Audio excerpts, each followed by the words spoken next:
What's up, Josh? What you are doing?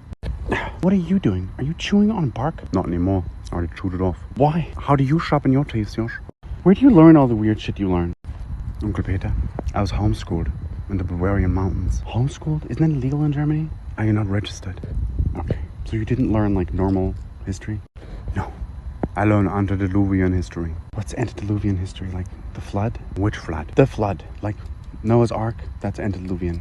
Yeah. What about it? You believe there was a flood? I mean, yeah. There was a cataclysm. Somebody poked the eye of God and it started to leak. You think our Earth is literally the eye of God? Yeah, Josh. Why do you think everybody want to be here? The eye is nice. That's how you get to see it, the experience, the illusion. Or would you rather be in the ass of the universe? This is crazier than the flat Earth theory. Oh, Josh, your eye is not flat, but you can only access one side. And then when you go behind it, you cause another flute, because then you go behind it and it's scratching. So that's why we have Antarctica, and that's why nobody get to go. All the governments, they can't agree on anything except for one thing. Do not let anybody go under the eyelid. So you think that's what caused the flood? Someone tried to go behind the eyelid? No, Josh.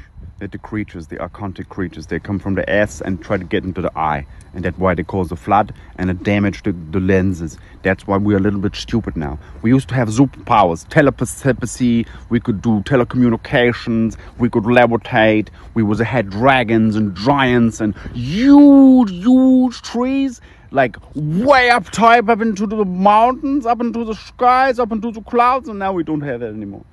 We don't have dragons because of archontic creatures. Yeah, because the ass parasites, they got into the eye.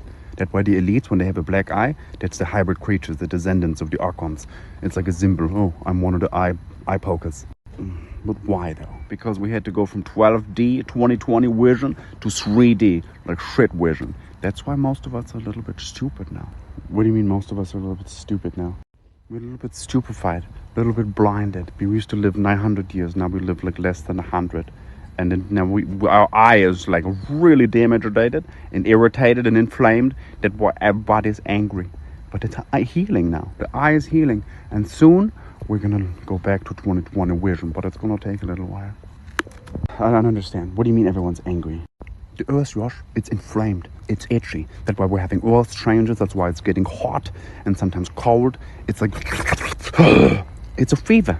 And once we kick out the archons with the immune system, they're going to be cool again. What do you mean cool again? As in cold? No, Josh, cool as in awesome. Like after every trauma, you get a superpower. That's what happens to us. That's why I say, don't run away from your trauma. Heal it. Because then you get your superpower. Heal it how? By not reacting to your itch, Josh. What does it mean, not reacting to your itch? Josh, every human being come to Earth with a trauma, a set of traumas. And every time you meet somebody who also have a complementary set of traumas that trigger your trauma, you itch each other. And if you can learn not to scratch the itch, what happened when you scratch your itch? What happened when you scratch your eye that's itching? I don't know. It gets worse. It cannot heal. You scratch the scab, right? What's the meaning when you have an itchy asshole? Oh, I hate these metaphors. It means you either have parasites, then you should explore it. Stop scratching, explore it. Or you didn't wipe your ass, then you clean yourself. You clean yourself and you explore it. Explore your psyche. Don't just scratch it, because then you get, shit on your underpants. What's the significance of shit on your underpants? It means you're dirtying up your environment. So either detox or clean yourself, but practice psychic hygiene, Josh. How does one practice psychic hygiene? Exploring the root of your own mind. Don't just scratch it. Explore the root. Why is my asshole scratchy? That's psychic hygiene. Okay, but what about in real life? When somebody's making you itch because they're saying something to you that's offending you, don't get offended. Just go, hold your heart and try to stay in your equilibrium. And what does that do exactly other than make me a doormat? No, Josh. A doormat absorbs the dirt.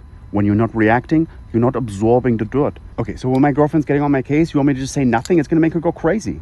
No, you can say, I understand where you're coming from, and I'm sorry for my part of the situation. What if I had no part in it? We always have one part in it, and we can always understand the situation because you are also traumatized.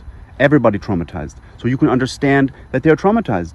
What if someone's physically trying to hurt me? You still don't allow somebody to activate your pain body. You don't allow somebody to light you on fire. That's why the greatest Zen masters were also martial artists, because sometimes you do have to subdue somebody, put them to sleep, for their sake.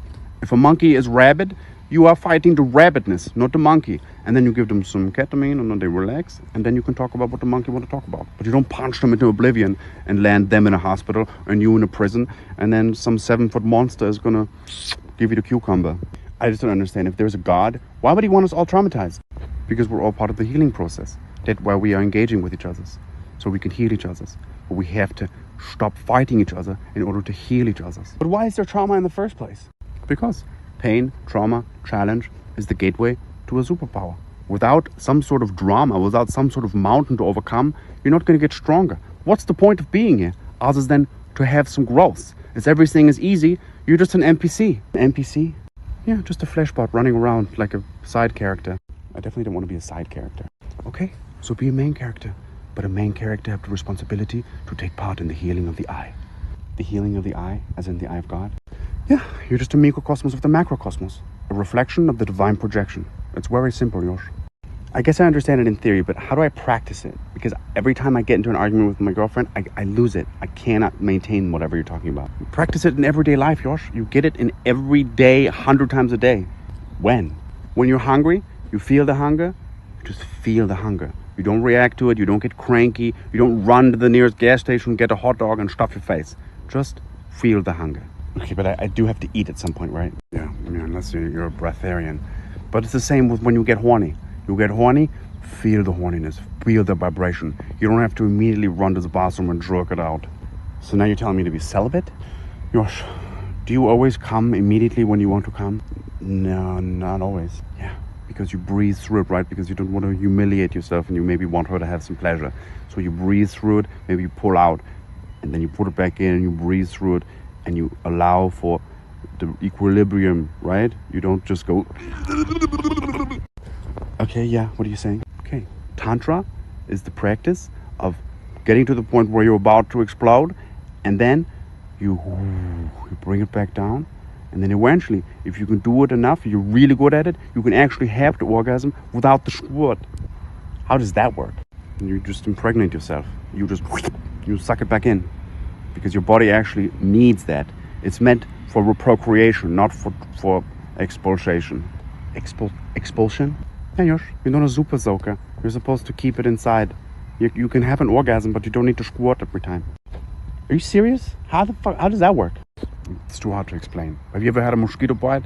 If you itch it, it just grows, right? It gets longer and wider. If you don't itch it, the bump go away. So just practice not going immediately and itching your scratching your itch. Okay, but what does this actually teach me? Like, what does it do for me? It teaches you to be the master, not the one baiting the master baiter. You become the captain of the ship. You ride through it. You don't let it control your ship, Josh. Don't let what control your ship? Whatever, Josh. The obstacle, the vagina, the hunger, the storm. Otherwise, you're just a teenager of life, and every time you look at a cow's vagina, you go... Okay, well, I'm not a teenager, and I don't get off by looking at a cow's vagina. You never met Matilda. Anyway, has your girlfriend ever called you a child? Yes. Yeah, because a child doesn't know how to put out a fire. It only knows how to keep one lit. So stop feeding it and give her a waz. A moist, wet waz. A safe environment in which she can extinguish her fire. And if she's moist enough, she might let you play with her flower.